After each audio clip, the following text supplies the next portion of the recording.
Welcome to Strictly Facts, a guide to Caribbean history and culture, hosted by me, Alexandria Miller. Strictly Facts teaches the history, politics, and activism of the Caribbean and connects these themes to contemporary music and popular culture.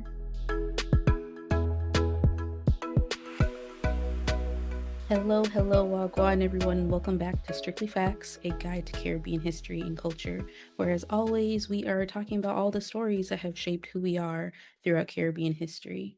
I'm your host, Alexandria Miller, and today we're exploring a crucial but, sometimes underappreciated part of the way that our history is preserved, and that is the art and labor of documentary filmmaking. We've been on a little bit of a journey of filmmakers and talking about film histories a little bit.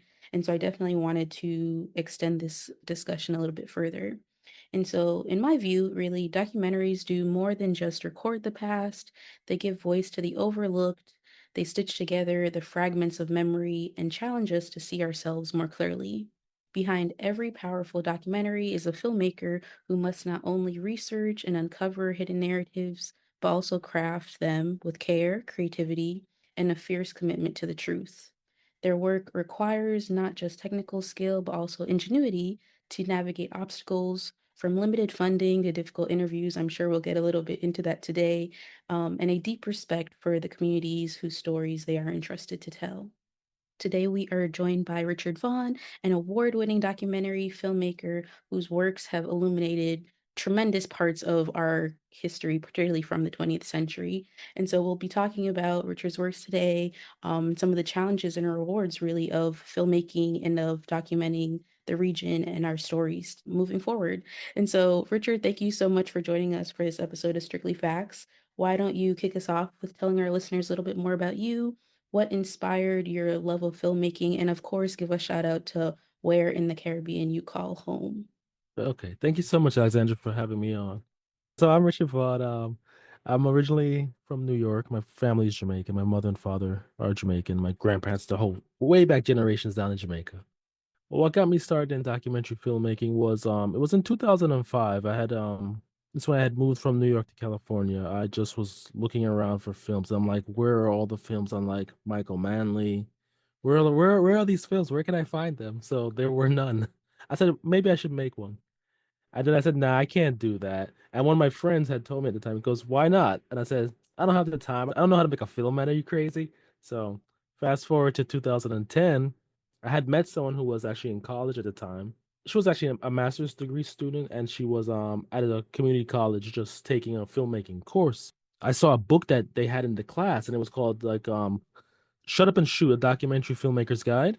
Very guerrilla filmmaking, just get your camera and shoot. So I was like, all right, let's see what this book says. So I read the book and I was like, okay, I think it's really possible for me to do this. So at that point, I started gathering materials for mainly Michael Manley because Michael Manley has always been an inspiration to me. Because I remember growing up in New York, I would always see like old interviews would come on the TV of Michael Manley, and my father would be watching it, like cheering. And my mother told me stories of when she was a little girl and they went to meetings with her father, and Norman Manley would be there. So it was always like a mysterious mystique, Jamaican politics in my household. My parents weren't really like mainly political. They weren't like forcing political ideals on us. It's just like, hey, this is what we know, and these are like our politicians. So yeah, so come to 2010, I started just getting Michael Manley's books, started finding I just do a lot of searching, a lot of eBay purchases, because a lot of these books were not in print anymore, gathering all these materials together to make the film. So I just started reading one book after the other, taking notes on the books because I graduated from college in 2003 with a degree in psychology, a bachelor's degree in psychology, and a minor in business. So I wasn't like trained for doing filmmaking or research. I just started doing it because it's something I felt passionate about. And yeah, so I started doing the research. Started pretty much like saving every little penny I could at the time to get a camera. And my grandmother was the one who gave me the last $300 I needed to purchase the camera. So that's why in the Michael Manley film you'll see her name as an executive producer. So yeah, so that's how I really got started. It's been really great since then. It's been really great. Everyone who I've interviewed or contacted has always been like, number one, they're shocked that someone's calling them to like interview them. And they're also the next shock is that I actually show up in film. So it's always just been good interviews so far. I always love to hear people's stories and even I was really touched just in hearing how your grandmother invested in your dream, right? I Yeah. think oftentimes we have these moments, right, that it's sometimes later down along the on the path of our journeys that we're like, Granny really did look out for me, Yeah. when everybody else wanted me to become Dr. Laya, engineer, whatever.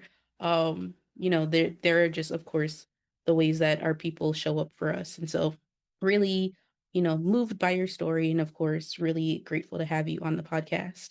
That introduction brings us of course to your company today, right? Spirit of 38 Productions, which, from reading your bio and website, I know a little bit about, but do you want to tell our listeners why Spirit of 38? I'll gush about a little bit more after you tell us more about it.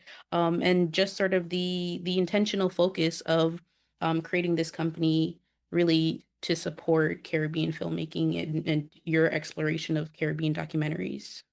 Yes, of course. So yeah, Spirit of 38 Productions. It was once again I was doing my research from Michael Manley, the What is Love Jamaica's Michael Manley, and I was reading about the 1938 worker riots in Jamaica, and I was like, 1938, interesting. I was reading some more again, then I said, 1838, the abolition of slavery in the West Indies. I'm like, interesting. 100 years later, they rise up again. So like, is 2038 going to be the next awakening for the for the West Indies and the region? So that's where I kind of got the idea for Spirit of 38, like that spirit of survival, of standing up for yourself, of overcoming your challenges, of bringing the spirit of rebellion, pretty much.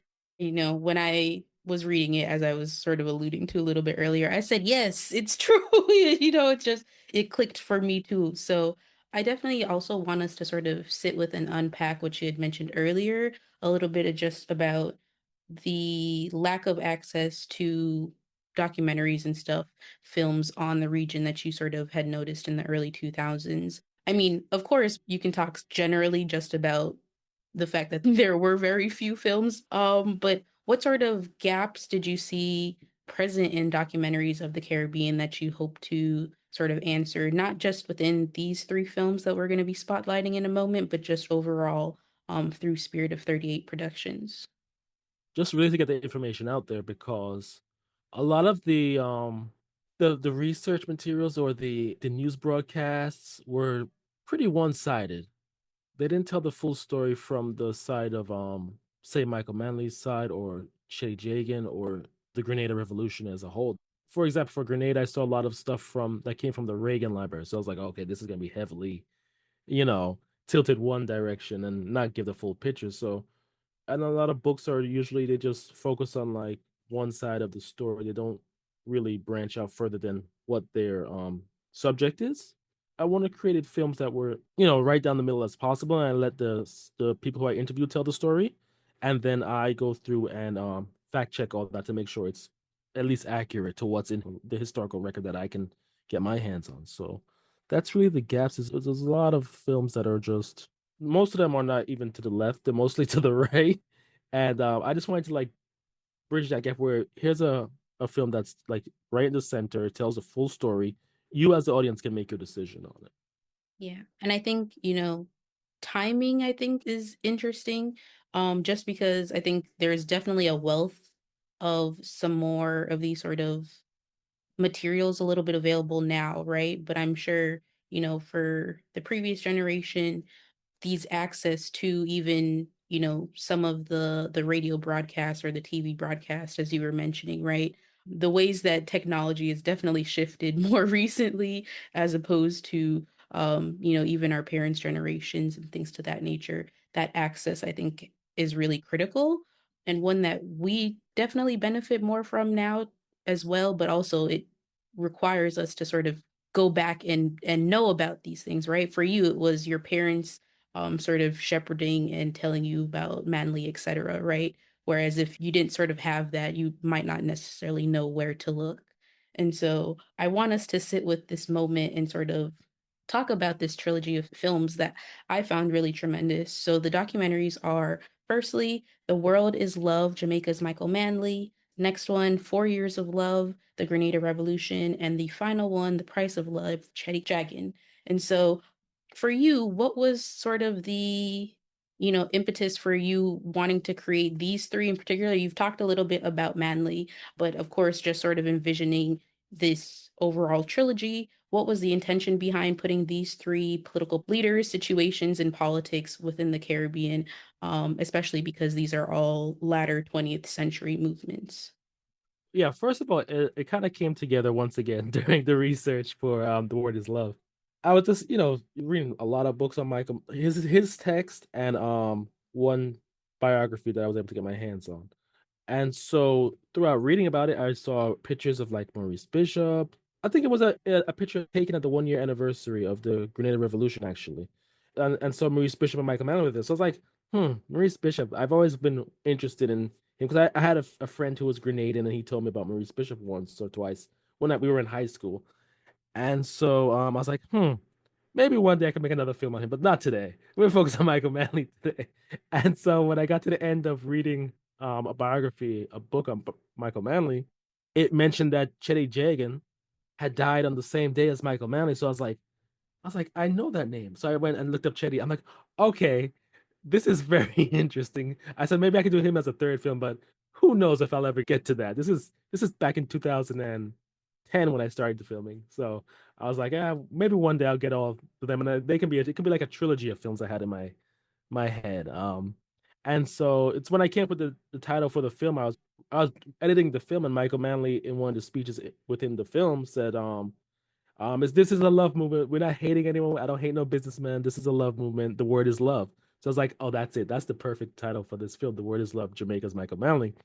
So I was like, okay, my dream would be a trilogy of films. It's the Love Trilogy, and it's three films in it, and those are the three films. Having watched the films, right, and understanding the trajectory of your framework, that definitely adds to sort of my understanding of the way that it came together for you, right? And totally makes sense when, we sort of think about the ways that these political figures cross paths, right? We are um a small but mighty, little but Talawa region. And so it just makes so much sense that, your engagement in wanting to understand Michael Manley's history, right, would then also potentially shift into these other movements just at the time, right? Yes. Um, what did you hope to add or change regarding the ways that these moments are memorialized or historicized for us through film? Like, I'll share a little bit about what I found captivating in a moment, but I'd definitely be interested to hear from you about your approach to making these films. Just because, you could have done the sort of general Michael Manley was born on Yeah. sort of thing, right? And it'd be very bland, but I think you crafted it in really interesting ways. Basically, I just wanted to tell the main story of Michael Manley. Like a lot of people, funders, like once I put the film together, they were only interested in like the 1970s. They weren't interested in the full picture of the man. So I just wanted to give a full picture of this. This is a guy who came from upper middle class roots and pretty much was in a political party that expelled the left in 1954. So he dragged the party back to the left pretty much. Because the PNP was a pretty much center left party, has always been that way until Michael Manley dragged them to the left. Because in 1954 they expelled the Marxist left wing of the PNP was expelled. So Michael Manley pretty much in the 70s dragged them back to the left. And I just want to tell the whole story of the man, who he was, not just in office, but also out of office. And one of the narratives I've discovered, this was while filming 4 Years of Love, the Grenada Revolution. A lot of the information I read was pretty much, in the West Indies, we like our main leader. Like he's the guy, he's the top guy. You don't mess with the top guy.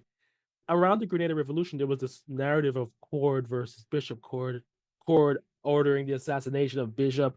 This and all these, very muddy narratives were around that story. So when I was doing research for that film, I was reading a lot of books on what I could find on Maurice Bishop, and Bernard Cord had just brought out his books. So I was like, something's not right here. One side is saying one thing, one side is saying another thing. What's the correct story? So I was lucky enough to find another book collection, huge book collection of every single document that was published for the trials in Grenada after the United States invasion. all the research materials, they were all collected into collections, books of each individual topic. So I was able to go through that and piece together what was true. So when I went and met Bernard, I was number one, I was shocked of his actual his candor, his honesty, and the fact that what he said, I was able to actually confirm with historical accurate records. So I didn't want to tell people like, "Oh, you're all wrong in this," but I'm like, say, "This is the facts. Here is what happened. Here is what Bernard says. Here is what the other record says. Here is what the official record says." Well, you can watch the film and see, what the situation was and what happened. It wasn't just one man versus another. It was an inter-party discussion, and something strange happened on that day that made them go to the fort. That part is still a mystery for the most part from both sides of the debate. But yeah, so that was one narrative I wanted to, because in my heart of hearts, I do not think Bernard Cord ordered an assassination based on the facts that came out of since then. And yes, that's one thing I want to change. Like I want people to take a look at both sides and not just fixate on one side of it. Yeah. I think for me to sort of, even add to your point, I was really struck by the range of interviews that helped to not just pit these, politicians or the moment in, the decade in which the heights that we know them for, right? Even thinking to your film, The Price of Love, Cheddi Jagan, even just interviews with his family, right? With his daughters to underscore who he was as a person, as a father, right? These are all things that I really found instrumental in sort of how we capture these histories. We've sort of been jumping between the films, but of course, Michael Manley was, one of Jamaica's prime ministers.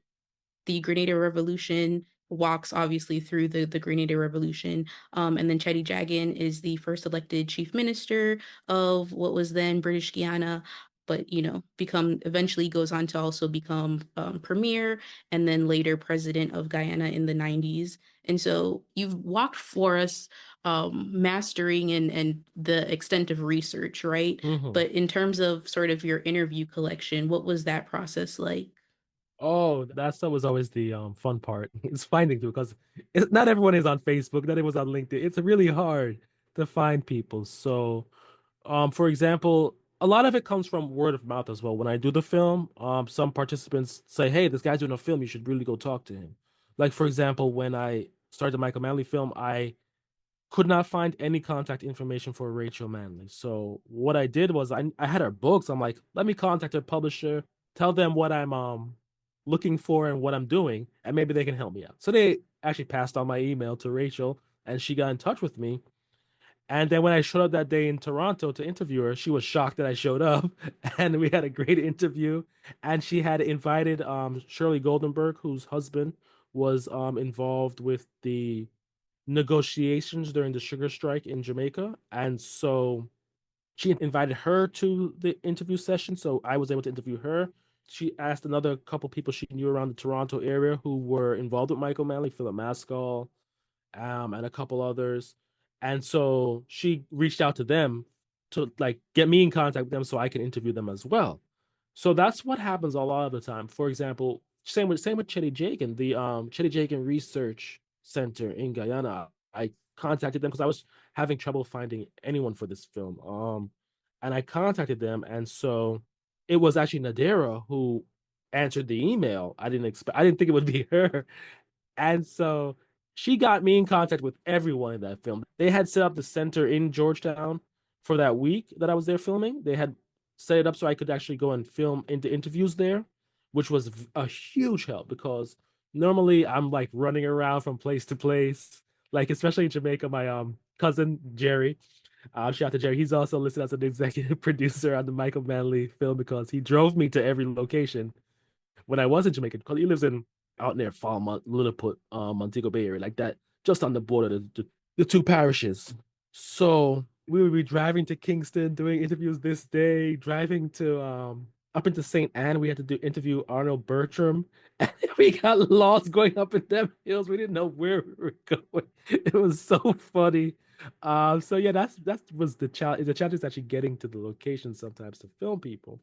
and also actually finding people that are, some people may have passed away by now. A lot of people, for example, that I initially tried to contact for Cheddi's film, they had passed away, or they're in like, advanced age, so they might be suffering from like, decline in of mental facilities because of age. I've been lucky enough to contact one person, and then they let other people know. For example, for the Michael Manley film, Anthony Bogues, who's actually a professor. He was a professor at Brown. I don't know if he's still there, but he was there when I interviewed him. He had put me in contact with Patsy Lewis and Brian Meeks because they were also professors there. So that day was really fun. I was running all over campus with because it's me by myself with all my camera gear, lights, the camera bag, just like a madman trying to get to the different locations.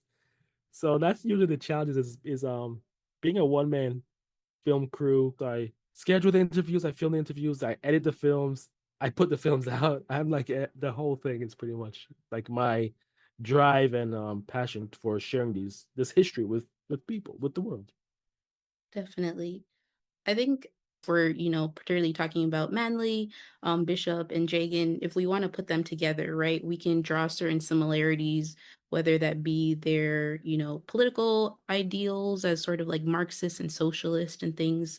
But when you sort of rounded out these kind of fuller stories of who these three figures were for the Caribbean, especially our sort of move into post-colonial Caribbean history, what did you find sort of distinguished them apart as leaders and as individuals Distinguish them from apart from where? From who? from each other? From each other? Yes. That's a really good question because there's a lot of similarities. I think what separates them is time is a big separation because each of them had their struggles at different times, and they each went through pretty much the similar things. If they, I don't know if maybe they could all got on a phone call and talk to each other at one point, they could have sorted it out. But same struggle, different time is pretty much what it is.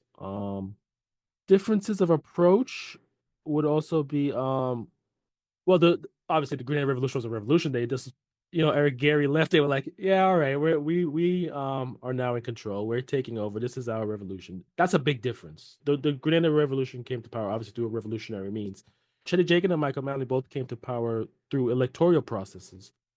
Yeah, I think that's really like for the differences. I can't really see much. I mean, because there's a lot more similarities than there are differences. Yeah. For our listeners who might be unfamiliar, do you want to share some of those similarities? All three of them are very much left leaning politicians. So Michael Manley, he was not a communist. I don't care. I mean, the Jamaican, they like to put the communist bogey on everything. Michael Manley he was not a communist. He was pretty much an avowed socialist. I would say not far left, but he's a left socialist. Left, more left than the PNP party actually. Um, the Grenada Revolution, that film actually deals with the whole story because I'll tell you a little bit about what I when I was making that film. I was initially going to make the film on just Maurice Bishop, and then I realized this. I said, no, this whole story is much bigger than just one man. This is like a whole. It was a collective thing. So I had to tell the whole story of the whole group and collective as it is.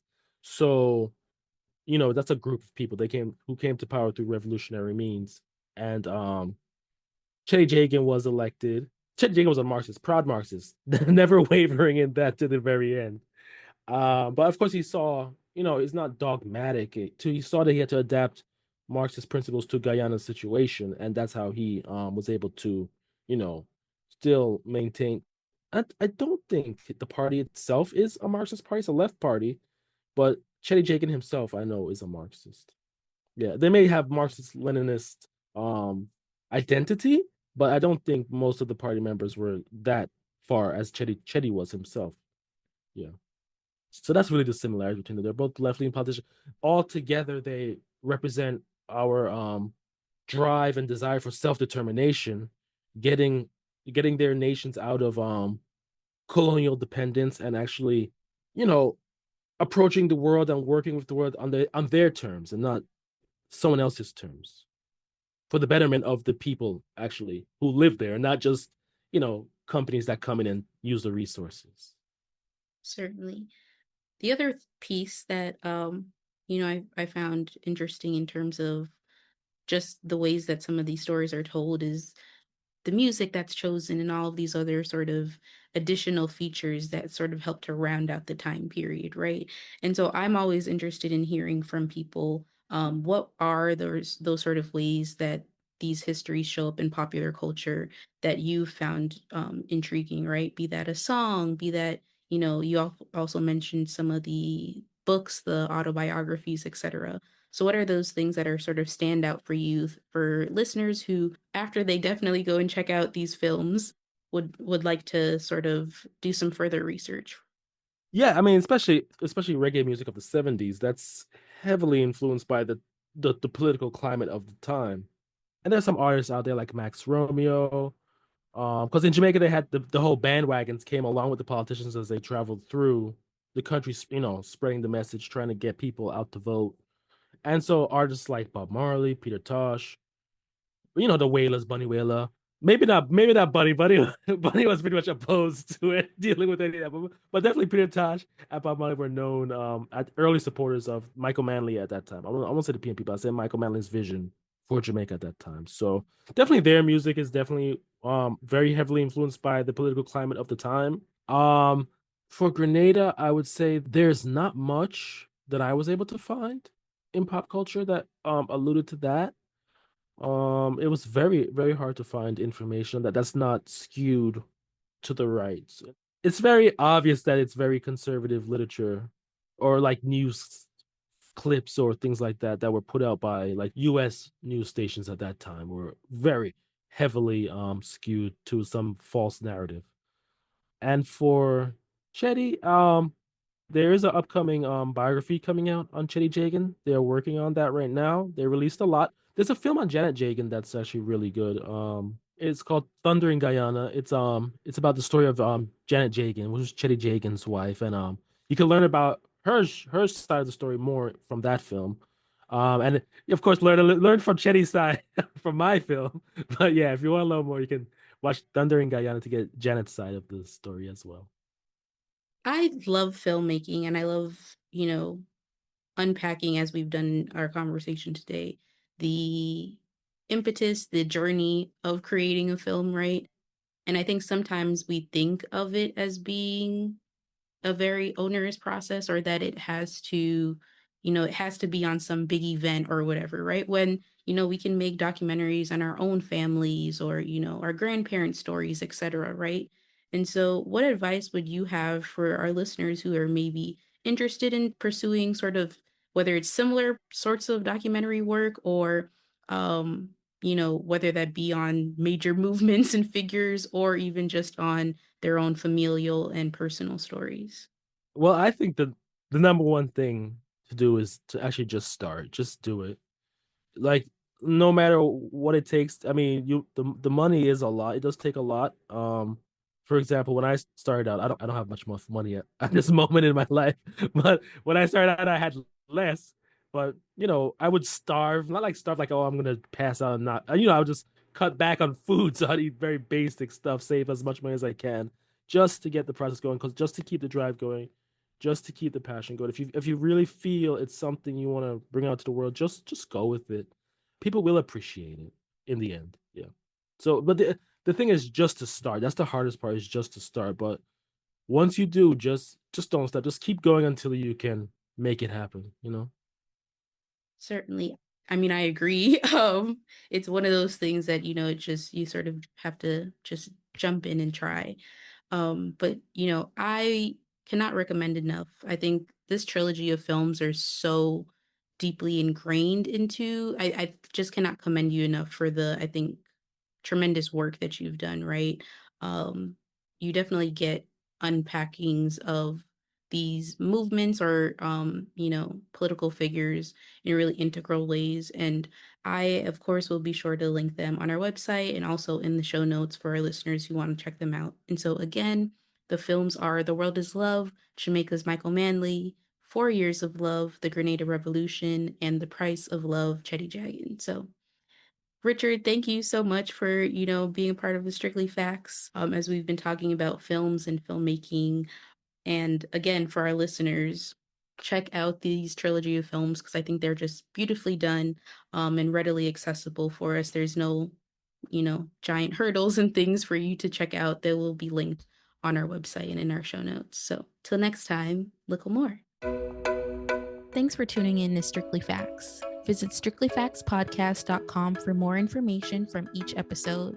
Follow us at Strictly Facts Pod on Instagram and Facebook, and at Strictly Facts PD on Twitter.